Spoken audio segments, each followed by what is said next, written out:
You're listening to Offscript, where we dive deep with filmmakers, artists, and creatives who are breaking the rules and making their own way, with a special spotlight on the Southeast film market. No fluff, no filters, just real talk about the highs, lows, and unexpected twists of bringing stories to life. On this episode, we sit down with filmmaker and cinematographer Nathan Tape, whose journey from VHS tape edits to the director's chair has been anything but conventional. From his Louisiana roots to navigating the industry's shifting landscape, Nathan opens up about creative resilience, visual storytelling, and the unexpected lessons that come with making indie films. He shares how a single image sparked the inspiration for Off-Ramp, the challenges of self-financed filmmaking, and why embracing obstacles can lead to artistic breakthroughs.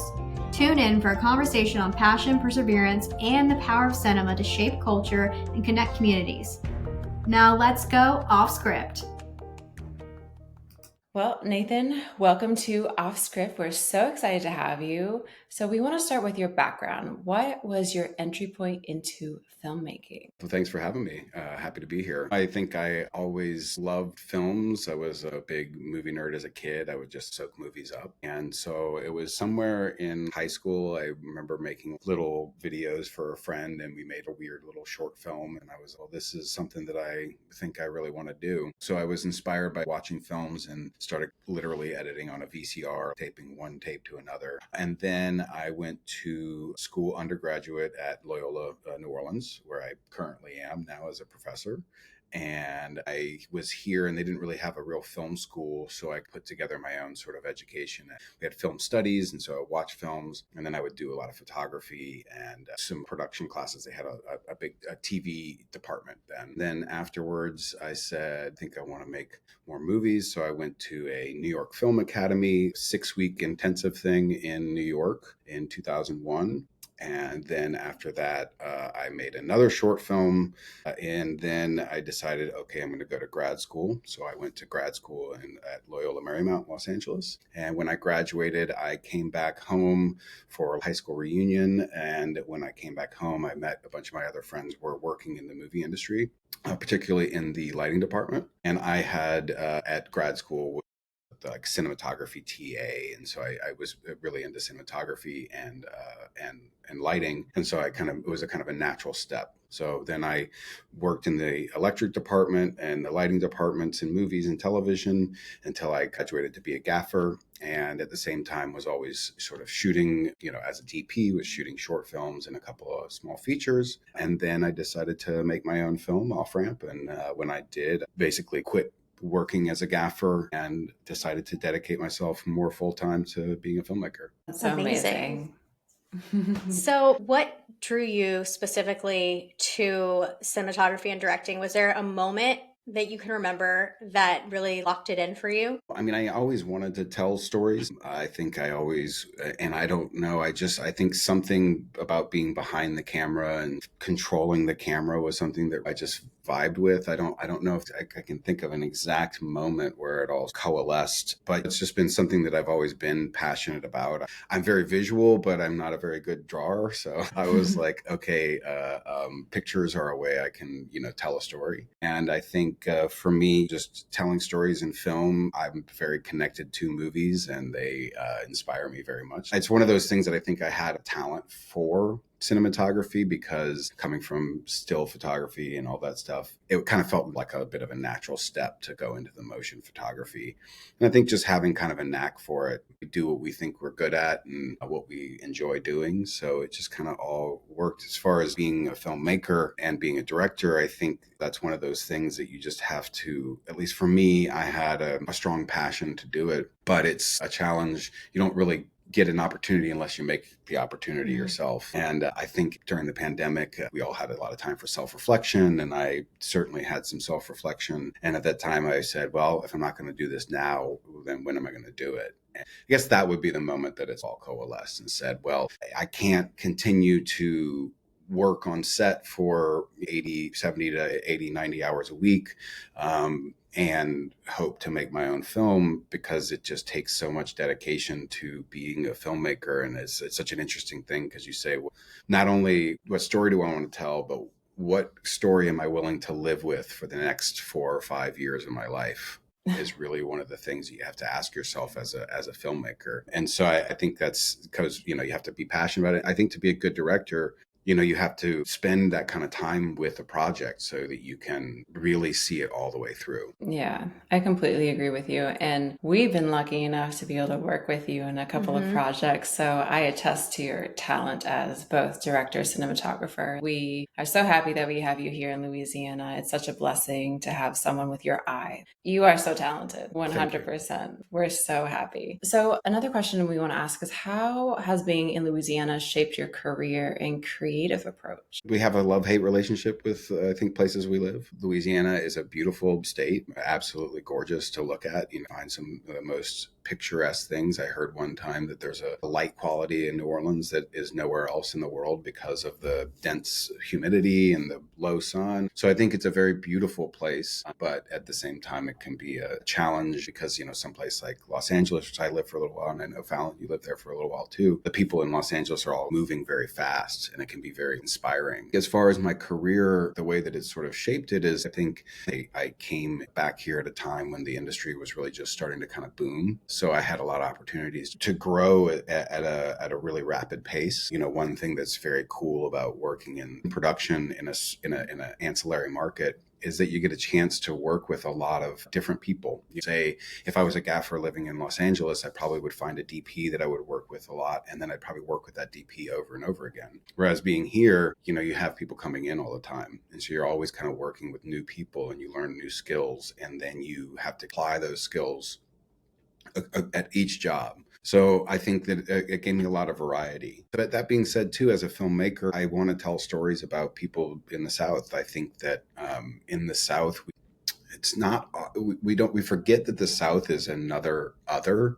Everything is New York or LA, and we were kind of a forgotten land sometimes. And I think that there's a very specific type of folk that live down here, and culturally and just economically, everything is sort of unique here. New Orleans, I think, is particularly different because New Orleans is such a port city with so many different types of people here. I think that all of that has really shaped me and has shaped the things that I sort of believe and the sort of stories that I would love to tell. My dream would be to just be able to make films in New Orleans forever because it's such a beautiful and unique place with so many unique folks and unique stories to be told here. And I think they are specifically different here than they are elsewhere. Something I have to add to that as being an outsider, because I am not from Louisiana. I was born and raised in California. New Orleans has inspired me in ways that no other city has ever inspired me. And I've traveled a lot around the world. It has this uniqueness that I can't even explain to people of how the people are and how it just oozes this sense of creativity. I can't even explain it. It has this energy about it that's just, let's tap into your own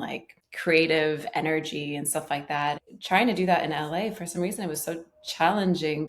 I think some people here are so unapologetically themselves.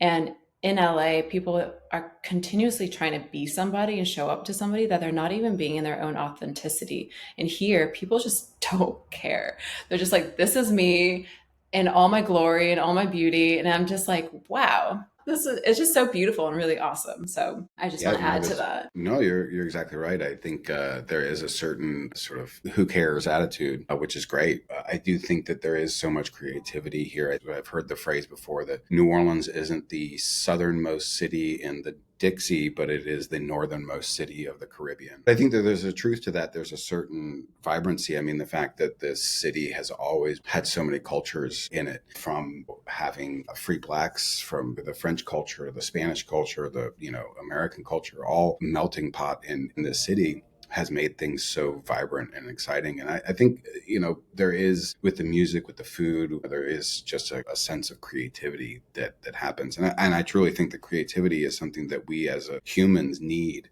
And we don't often acknowledge that need. I saw this thing recently. It was somewhere it was some quote on some Instagram or something, but they were talking about how there used to be this idea that you would just sing and dance because that's what people did. And now there's this thing, oh, you have to be good at it, instead of just that's the expression of being human. And creativity is this expression of being human. And so many times now we try to commodify that or or monetize it? And what about just expressing yourself for expressing yourself? Yeah. Oh my gosh, that's so true. I just saw something on Instagram actually this morning with Rick Rubin, and he was talking about how he doesn't write or he doesn't create movies for the audience. He creates it for himself. And he feels because everyone tries to create things for the audience, it loses its true authenticity of what it could be. I mean, obviously, we're in the movie business, so we have to sell these things. But sometimes when we are trying to please other people versus really being true to our own creativity, it gets lost. And then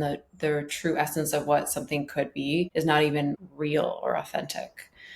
And Yeah, that's true. Rick Rubin has a lot of great things to say about creativity. yeah. I mean, one of the most ingenious music producers of all time, Yeah. and he's right. I mean, the fact of the matter is, you can't create art for others because you're never going to get it right, first of all, and then second of all, people don't actually know what's good for them, and a lot of times they don't know what's good for them until they see it. Right? You Yeah. know, you may not know that you love this thing, and then suddenly you're shown it and you're like, wow, I love this thing. I get that about Off Ramp. A lot of times people didn't know that when they saw their a Juggalo movie, and they have this preconceived notion of what the Juggalo movie is.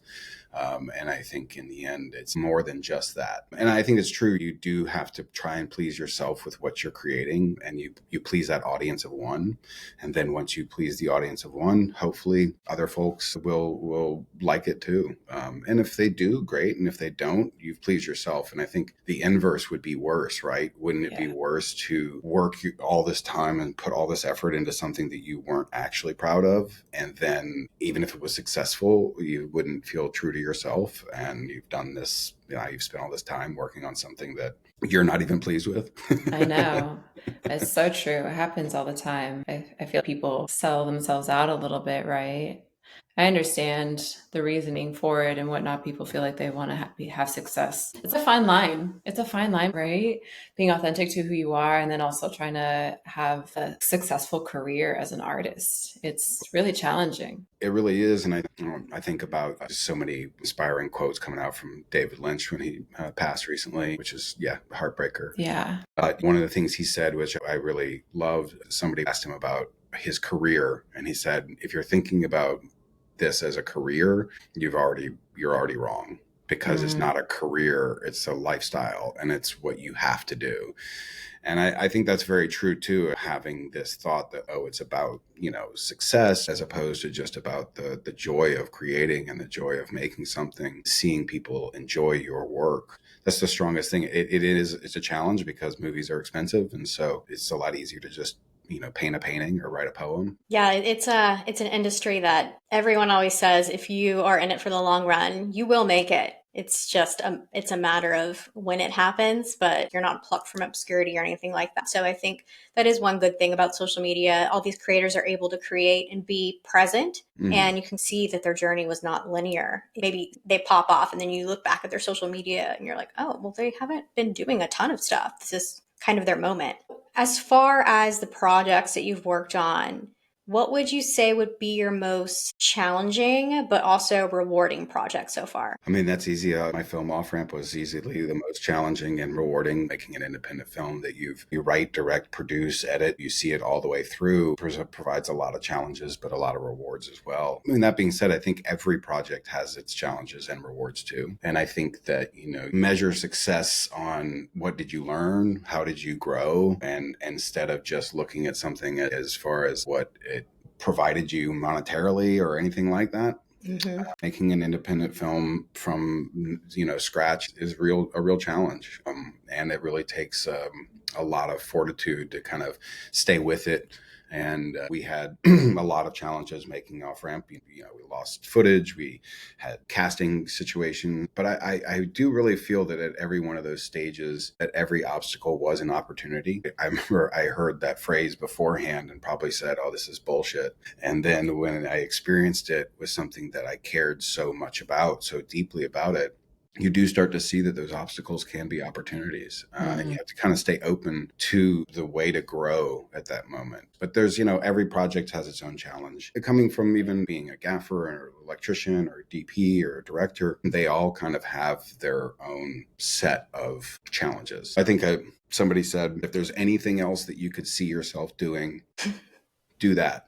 Yeah. Because this is a sickness that we can't get over. And if you can't live without it, then you can't live without it, and do it. But also to kind of take back to what you said, Fallon, too, is that like that makes it sound like that's like negating some of the reward element. Because on the other hand, given the obstacles that I did have to overcome, in the end, I would never trade any one of those obstacles for anything, because there's no question that the greatest joy in my life was making this film and showing it to people and seeing people's reactions and getting people to tell me what it meant to them. Those things it's rewards beyond anything I could ever imagine. I wouldn't trade connecting with those people and having the film connect with those people for something that was really successful but didn't connect with people, or monetarily successful. Yeah, I agree. I think you're blessed if you have a lot of challenges in the beginning of your career, especially too, or at any point, because we all have careers and they kind of bloom at different points depending on what part of film industry we really connect with. But I definitely think that challenges and all of those things, you can't make the great projects without having all those challenges along the way, because without those, you wouldn't really know how you got it right. No, it's very true. And a lot of the things I learned throughout the years working on other sets, and I think that's one reason why I was so prepared to make my film, is because I had watched a lot of people do it throughout the years, and seen where they succeeded or where they failed. And not that I didn't have some failures myself, but you are able to sort of roll with the punches a bit more. I think being a problem solver, that's one thing that I discovered as a gaffer and working on a large scale television show. You don't get the opportunity to say no. If somebody asks you for something, you have to say yes, we will find a way to do what you're looking for. And I mean, other than if it's unsafe, but other than that, so you have to find a solution. If you find something that is an obstacle, there isn't no, the show must go on, right? I mean, that's the truth. So being a problem solver, I think, is probably the most valuable thing that I have learned from this industry. And the thing that I have learned to apply is to be able to come up with a solution. Often with my co-writer, we'll be working on a script and we'll be like, oh, here's a problem. And he's just so willing to just be like, well, here's a solution. And it's something that I greatly admire about him, because we often as creatives get so attached to an idea. And I think staying fluid and staying open to the possibility of new possibilities really truthfully ends up with some of the best work, because you're fluid in those kind of things. That being said, I think you do have to hold on to certain things. If there's images, I always had certain images in my head that inspired the whole thing for Off Ramp. So like I would never let go of those images, and staying true to that, I think, is what made the film great or good or whatever. I think so. So it is a very interesting thing.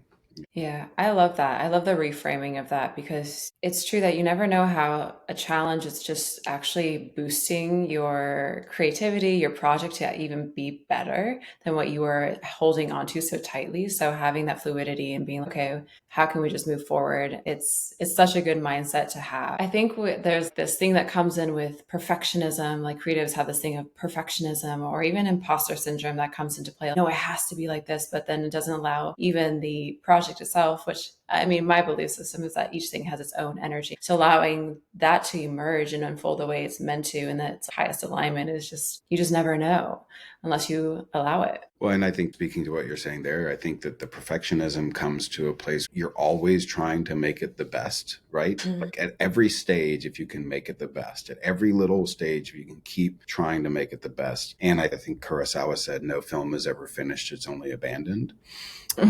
Because the truth is we would sit there and tweak it forever if we could. Yeah. We tweak constantly because we're always in that process. But I think there's something about that too, being able to like picking a time and saying, okay, it's done now. So that's one of the things that's yeah, it's a big part of it. Like I said, you just got to kind of stay creative. And like you said, I mean, that's also a part of creativity, having an obstacle and then being forced to create your way out of that obstacle is something that you perceive it as such a bad thing. And listen, I wouldn't recommend losing footage to anyone. I wouldn't wish it on my worst enemy. But in the end, I know my film is better because we lost that footage and went back and reshot. And so I think keeping that sort of, and I think truthfully staying positive. I mean, another Lynchism is Lynch says that negativity is the enemy of creativity, and I think that's very true too. That staying in a sort of positive, we're going to do this kind of mindset. Keeps you going. And when all the obstacles are coming against you, just try to create your way out of it. Yeah, totally. We touched on this a little bit, but how do you approach your visual storytelling? And are there certain themes or styles that you're like naturally drawn to? Yeah, I mean, I think they're very different visuals. To start with the visual storytelling, I think it's interesting because they're very different as a director and as a DP. Because I mean, one as a DP, you're working with someone else, and you really want to fulfill their vision. And sometimes they may not have as clear of a vision as they even hope. And sometimes it as a DP, it helps just help guide them into what their vision, what it could be. I think the best DPs are chameleons too. You can work on all kinds of movies. I mean, Deakins has done all kinds of movies from 1917 to Fargo to, whatever. But at each one he excels. Each one he brings something new to it. And so I think that working with the director, it becomes interesting. Then it's funny because as a filmmaker, making my own film, when I made Off-Ramp, I knew that I didn't want it to look like I shot it, if that makes any sense. I kind of didn't want my own style to circumvent all the other ideas. And so it really was a collaboration between myself and Braun, the DP, to really make those things work together. But I'm very inspired by a lot of filmmakers. I watch a lot of movies, and I'm always very inspired by anything that I feel is fresh and filled with passion. I mean, it could be from Lena Wertmuller to Fassbender to the Safdie brothers to whatever. I think being really passionate about it and having a real passionate strong decisions, I think are things that I really find myself attracted to. There's certain principles and visuals that I love, dark towards camera. I love wide lenses up close. I love anamorphic. I think everything has its place too. So as far as my style, I mean, I think we're all sort of the products of our inspirations. And I think I would say to other people trying to develop their own style, just go out and watch a bunch of stuff and pick things up from wherever you can. Because the masters were imitating other masters who were imitating other masters who were imitating other masters. And I think one of the biggest revelations I had was to realize that there really is nothing new under the sun. And that's okay, because your specific voice is going to make this thing what it is. Like, it's going to be unique because you made it. Because if you put your heart and soul into it, it's impossible for you to not shine through. No matter what you're, inspired by, people often feel like, oh, they're going to be imitating something. But everybody's imitating something. And it's okay. In fact, I tell my students, don't let that limit you. Let that inspire you and free you. Let it free you that you're not going to be the first person to have this idea. Instead, make it yours, make it personal, use these other things and use this stuff that inspires you and put it all together. And your taste and flavor are going to make it unique. But that being said, lots of filmmakers that I admire. And so when I see something that I love, I pull out my phone and put a note in my notes app. But I think every story also needs its own sort of style. And I just shot a short, my friend directed it. And it was a really cool experience because he's very specific, right? And sometimes as a DP, you may be working with directors who aren't as visually specific, or some who are. And it's kind of interesting how it can be different. With this short that we did, Hustlevania, my buddy Clayton is like very specific about what he wants. And so it was really great because I felt like I was able to really add something to it. Whereas some people might say, oh, as a DP, then you don't have as much creativity, but it's actually the inverse. Because I think when you're doing something, I've done other films and stuff where the director doesn't have much of an opinion. And it becomes hard because you're sort of like, I mean, I could go any way with this. I can make what I think or whatever. But really that collaboration, I think, is really where it really works out really well. To attest to your uniqueness in your eye, I actually recently rewatched Dear Annabelle, and I was watching it with my friend, and she's like, "Oh my God, he's filming through the frame of the picture and all these things." And like, the way you capture different angles made it so much more interesting and so unique. And I mean, that's what it is. It needed that sort of type of storytelling, and you just did that so beautifully. And just to attest to your creativity. Well, thank you very much. I always try to look at things differently. And speaking specifically to those to using the picture frame, like the reflection of the picture frame, but, I took that from like Fassbender and Michael Bauhaus, which is they were German filmmakers, and they would use mirrors all the time. Often as a cinematographer, you think a mirror or reflection can be a bad thing because it reveals the lights or the camera or something. But using them to your advantage and trying to take those things gives you that whole unique perspective. Yeah, you did that. You did that in the club with the mirror, and then you had like a whole scene, and then you could see what was happening behind. That was really cool. Yeah, I think mirrors are really amazing. And I think I was kind of taught, oh, mirrors are bad, mirrors are bad, mirrors are bad. And then suddenly was like, wait, here's another perspective where you can use them. And now I want to use it all the time. I remember telling Sky this whenever I was just on set for Dear Annabella. Man, he just makes it to where you don't even feel like you need to micromanage anything. You can just like sit back and watch. It's crazy. It was just a short film, but it was the most efficiently run and on time. And it was so easy. I was just like, what? This is crazy. It comes from me working for a lot of DPs too, right? As a gaffer, where I'd see that DPs would they'd sort of handcuff the production by how much time they would take. I mean, yes, they're very talented. Yes, they'll give really beautiful shots, but they would restrict the director and not allow them the coverages or the takes because they would spend so much time lighting. And that always bugged me. It was always like, well, how can we be more efficient? So I always try to keep my eye on the clock. And because again, one of those things about having been through a lot of productions, there's an old phrase, oh, you win some, you lose some, but you move on and you live to fight another day.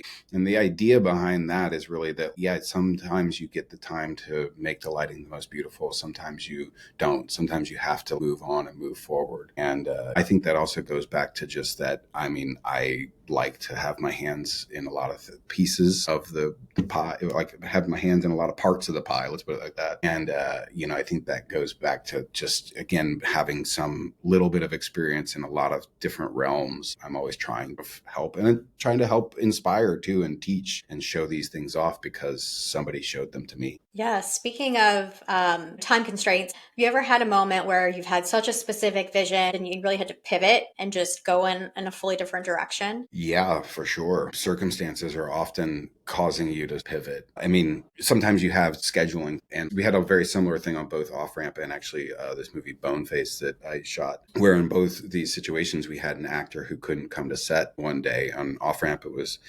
Scarecrow. He couldn't come to set one day. He had a blood clot. And then another in Boneface, Jeremy London wasn't able to show up because of a family emergency. And so because of both of those, we had to get creative about how to photograph. These are big scenes with lots of people in them. And these people are central figures to that. So we had to figure out how to shoot around that. And you have to kind of like maybe cross off all these inserts and smaller things. In the case in Off Ramp, I wore the costume and sat in the chair, and then in Boneface we had our boom mic operator put Jeremy London's costume on, and we would film overs with the student boom mic guy, and just have him cross through frame and kind of focus on other things. So I mean that in that way we've had to pivot in a sort of practical sense. Yeah. But then I think there's also the possibility of creatively pivoting, where suddenly an actor will come in and show you something that you may not have really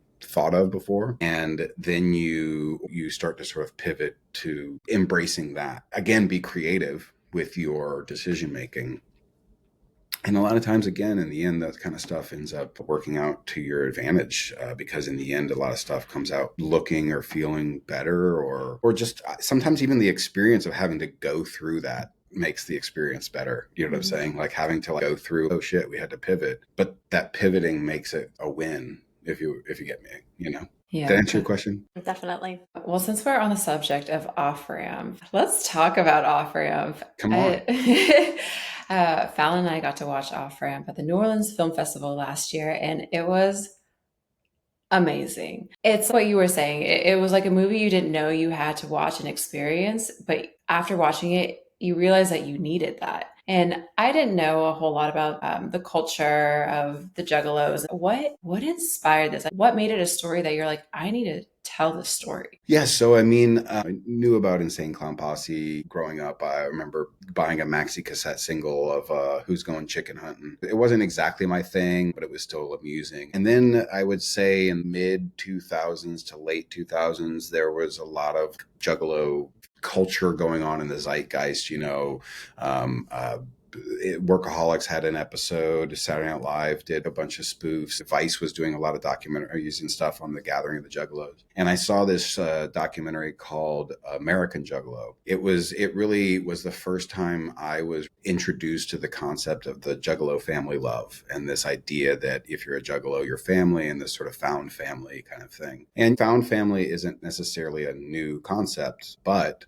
to me, the idea that these Juggalos who are, I would consider them outcasts even amongst outcasts, that they would find each other. And a lot of these folks who came from low income places and or had abuse in their lives had found each other and had this sort of thing to rally behind. And I think it really speaks to this desire for community that we as humans really need and want. And I think that as we get more individualistic and more internet based, I think we lose a lot of that community. And I think it's kind of a shame because humans are at their best when they're a community. We didn't take down the woolly mammoth by ourselves, so we had to do it together. So I thought that was really interesting, and I thought, wow, what a cinematic thing to do, to have Juggalos in face paint covered in blood in this thing. And so I had this image. I was probably pretty high or something, and I had this image of two Juggalos in the woods having just birthed a baby, and like that was the like scene, that image just stuck in my head. And I think that also speaks to this idea that, again, going back to Lynch, that he would talk about where there's a film or there's an idea out there that you have to sort of tap into. It's not necessarily that we are creating it, it's more that we're finding it. Yeah. And I think that also speaks to, if you are inspired by an image, if you have this image in your head, I think it's really worth trying to explore and get there, because this image was the thing that made me want to make this story. And then as I had that, I kept searching for how to get to that thing. And so that's what the whole thing was created around. And as it did, I think it became a greater sort of metaphor too. I'd consider myself pretty open-minded and accepting, but I think even making this film showed me even that everybody has prejudices, even the most open-minded of us all. And I think that Scott, who plays Silas in the film, we talked about it a lot with a lot of the podcasts we did. We talked about how both of us, we think we had maybe prejudices against people, not like in the forefront of our mind, not thinking about them, but they're sort of a natural thing that they just happen. And so like in the subconscious thing. So you're like not aware of it, but it's there. And it's like slowly, like it runs your life in a way. You don't even know it. Yeah, or it's cultural, like you've been grown up and you have these things and you're not really conscious of them. And I think because of seeing that, the film even showed me like, hey, you could maybe even take more lessons away from that. You can always improve. And I think that's the other thing, is I think that goes back to the film too, is can you always improve at every stage, at everything? Can you just keep working on it and making it a little better? It's just like, hopefully we can do to ourselves. Hopefully we can keep making ourselves a little bit better. And I mean, look, let's be honest, Juggalos are funny. So that was another thing. Oh, so good. It was such a great film. I really enjoyed it. Thank you very much. Definitely. Speaking of the Louisiana scene and culture, I feel because of roadblocks and just the industry, and I mean here and actually everywhere, the industry's had a lot of interesting shifts in the last couple of years. What's your take on where the industry is going specifically in Louisiana? Overseas, I mean, I think the industry is failing in a lot of ways in this country for many reasons. But I think that we in this country are very good at outsourcing all of our work. We have outsourced to the point that it's starting to hurt us. I mean, I think, look, if you look at it financially, if you had $1 million to spend, would you want to spend $700,000 on the product and $300,000 on labor? Or would you want to spend $300,000 on the project and $700,000 on labor? I think the answer is pretty obvious. And it really doesn't come back to a studio system or a studio being the blame. It's a matter of just things being very challenging to pay for because the dollar is too high. We get all kinds of factors. So in Louisiana, I think number one, I think we will see an influx in production this year. I think the production will grow. I think things will get a little bit back on track. But I think we're past a certain amount of the glory days, because you have to remember that the pandemic really changed things in the scope of how we make films and how we consume film. It's interesting because streaming services are a good and a bad thing. It's great because you can make a film and have it out there, and people all over the country or world can see your film, where previously you had to have it just, go to a theater, do all these other things. So it has democratized things to a great deal, and that's excellent. At the same time, it's created so much stuff that it's impossible to watch it all and it's impossible to consume it all. So I think that we have to sort of reframe our expectations about what they are. I think, is this something that you can't live without, or is it something that you do as a job? Because if it's something you can't live without, then it's right and do it. If it's a job, there may be other jobs. So I think when it comes to production, what I am looking for and what I'm looking to hopefully do and what I'm trying to kind of find is, how do we make productions smaller? Because you look at things and you look at some of the great films that are out this year and how they're smaller. I mean, Sean Baker is a great example, right? Sean Baker does things very small, and he's done it for a number of years, and yet he makes great films. I mean, Nora is incredible. I think one thing about it is we need to just be more efficient with not only our time, but how we spend money. Because if you're just wasting your time or money or efforts on things that are unnecessary, then it's just not to the benefit of the project. I think there's going to be a lot more production overseas because it's inexpensive. I've heard talk about maybe there being like a national tax incentive, which is something that I heard tossed around, which would be an interesting thing to try to keep production here in this country. For instance, I met a guy who is a Canadian filmmaker in the festival circuit, and he had applied for and was granted the Telefilm grant, which is a huge grant that they give out every year to a certain number of filmmakers in Canada to make their film. And then Canada also has a 70% tax incentive. So they also got 70% of the money back. That country is much more suited for artists who, make art. And I think that this country and its love of money has made art less valuable. It's weird because it's like less valuable, but it's more, because if you succeed, then it's like really, really huge. And I think that also people's tastes are changing in a good way. I think that there are better films now than there were before. I mean, the fact that The Brutalist is nominated for an Academy Award and is a popular film, when you're talking about a 3.5-hour film about a Hungarian immigrant architect, that's not something that you would have seen 20 years ago. So I think people's tastes are elevating. Thankfully, A24 and Neon has made quality films more accessible to the public, when a lot of these sort of films or storylines probably would have been relegated to only European art films. But now they've started to make that. So it's such an interesting time, because on the one hand, I think audiences are ready for more elevated artistic content. And listen, this comes from someone who has worked on bigger television, TV and movies, to then making my own and really seeing how much we would waste time or money on things, and thinking about how to scale it back and like how to, because at the same time, it's also easier to make movies and it has a right. I mean, you can have a camera that shoots 6K for $2,000 or $2,500, where that used to be something completely impossible. So how do we tap into that? And I would hope that there would be more independent filmmaking, and I hope that that's the way it would go.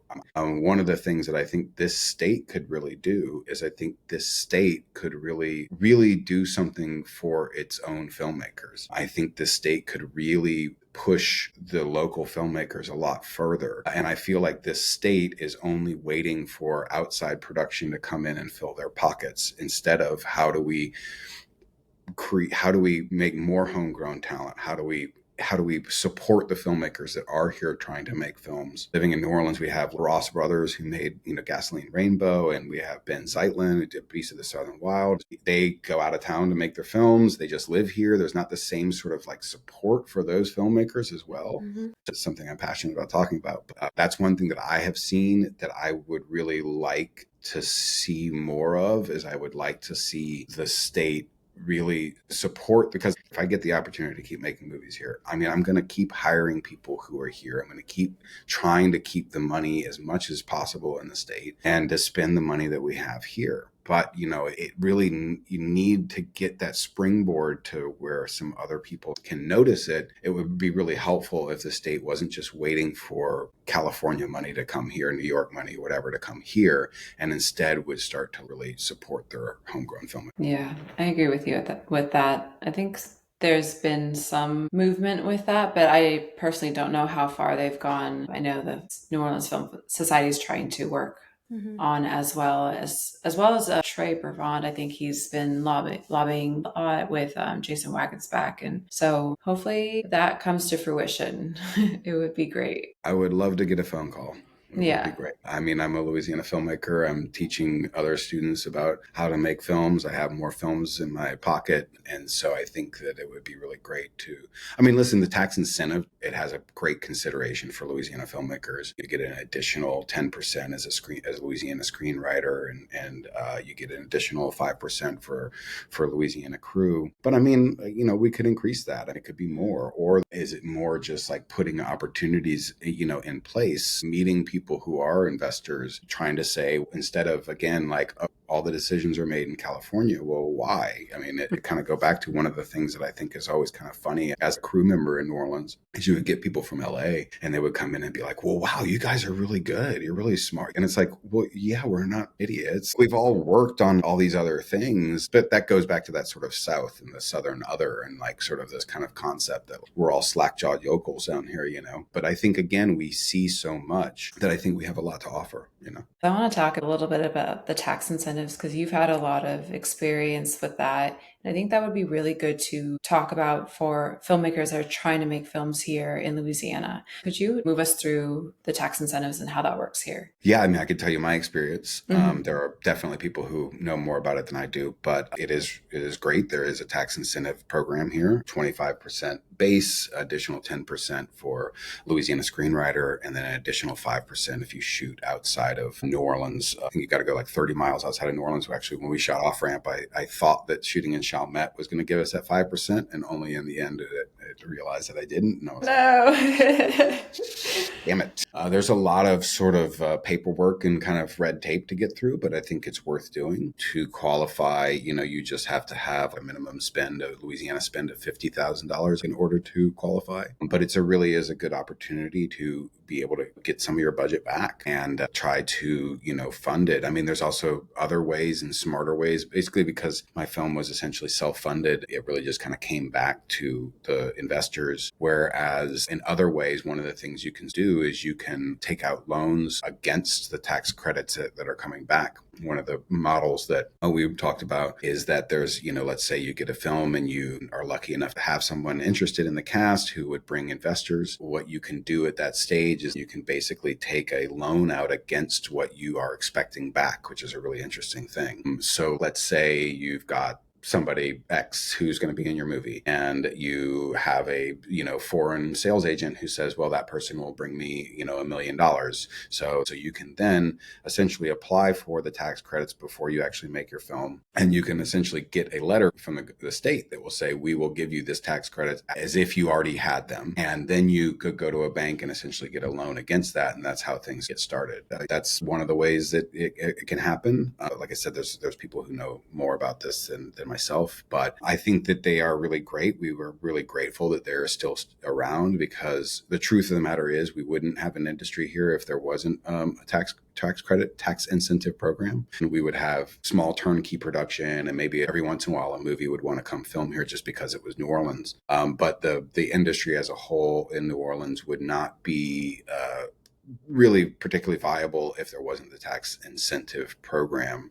So we're very grateful that it's around. Please keep it around. It really does continue to feed a lot of people here, because the whole concept behind a tax incentive program is that it's supposed to create the infrastructure, and then the tax incentive is supposed to go away and the infrastructure is supposed to stay. But now that it has become the mode by which all films are made, now it's expected. It's just like that thing that they were like, well, all the prices went up during the pandemic and they'll go down afterwards. Well, yeah, right. They haven't gone down. I mean, then they won't ever. It's the same thing like the football games. They're like, well, now we're going to have 17 games in the football in an NFL season to make up for the fact that we lost all that revenue during the pandemic. Like, you think they're ever going to go back to 16 games? Why would they? They're making so much money. So now that that's the case, basically it kind of has to stay around. So, I mean, I'd like to see more. It would be nice, again, if there was, I think having an even greater incentive for local production would be even better. Yeah. If they really want to keep, Louisiana production and it be homegrown production, which again, I think in the end, I always use Austin as a good example, that Austin really didn't have a scene at all. And Richard Linklater just started making movies there. And that created the Austin film industry. Having UT there obviously helps, but it was basically just because one person wanted to make movies there, and he just kept making movies. And that's what I would like to see happen here. Is I'd like to see more of that sort of support, because again, the people who are going to be the most loyal to this state are the people who live and eat here and have families here. Yeah, we want to see that too. Yeah. Yes, we do. So keep the tax incentives. They're great. And also if you're a young filmmaker, I really recommend doing it. It's a lot of it's red tape and paperwork and stuff, but in the end, it's worth it if you can get 25 to 30%, 35%, or almost 40% of your budget back. That's a huge dent, and it really makes it possible. So I recommend, if you're anywhere near that 50,000 or beyond, to do it, and call me and ask me for some off camera tips, or hire you for directing, DPing, whichever. Those as well.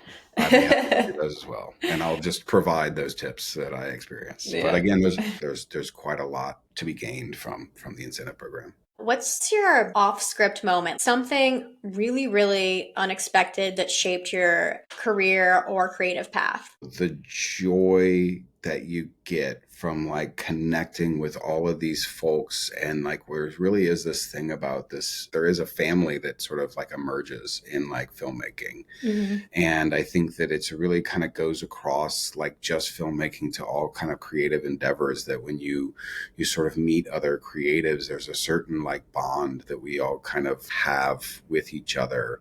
And that it comes from the struggle and from the challenges, just even things like this. The three of us are talking. We met, we know each other. There's this great documentary called Jodorowsky's Dune, where Alejandro Jodorowsky was going to make the movie Dune a long time ago in the 70s, but then he wasn't able to do it. And there was this whole documentary about how he tried to make it. But in this film, he talks about assembling his spiritual warriors, which is basically finding those people that he can work with, and that then when he found those people to work with, that it just fed him. And so finding your spiritual warriors, or finding your family within this, that's one of the things that really has propelled me to stay doing this and stay in it, because the other folks that you find that have the passion, it's that there is a really satisfying spiritual connection to telling stories and affecting people. I think we're so lucky to be able to do this thing. I mean, I think art, it has the real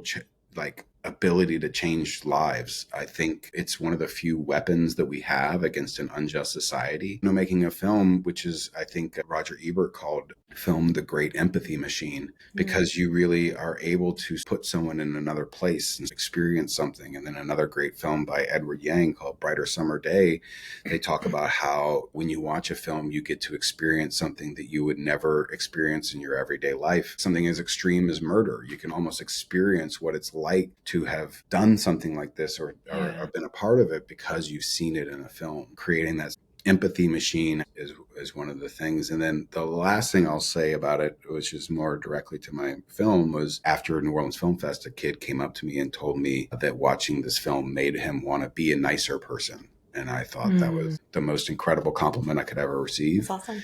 And I thought, that's now the feeling I'm chasing for the rest of my life. Can I get that again, where you can do something that can hopefully affect someone in a way? And I think that's the dream. That's what we're all trying to trace, is to see if we can, hopefully do some good. Yeah, that's so beautiful. I completely agree with you on all of that too. Where can our listeners keep up with your work and follow you? Where are you most active online? Instagram probably, or Facebook. You can search my name on Facebook, Nathan Tape, or Damn Nathan on Instagram. Also, my film is Off Ramp Film on Instagram, and also offrampfilm.com. You can get cool merch like this stuff, or you can find out where you can see the film, which is currently streaming anywhere you can buy or rent movies. And at the end of March, we will have a special edition Blu-ray come out with a whole bunch of special features coming from a film group called Refuse Films out of the UK. We're currently working on a little making of documentary and behind the scenes, and working on a couple of new projects. So there'll be something new coming up soon. Hopefully we'll be shooting something in the summer. We'll see what that is exactly. Exciting. Love that. Thank you so much, Nathan. We so appreciate you. We appreciate your wisdom, you taking the time to talk to us today. It's been really great. Absolutely. Of course. Thank you very much for having me. Thanks for tuning in to Offscript. If you love this episode, don't forget to subscribe, leave a review, and follow us for more unfiltered conversations with the creatives shaping the Southeast film market. Until next time, keep creating, keep pushing, and keep telling your story your way.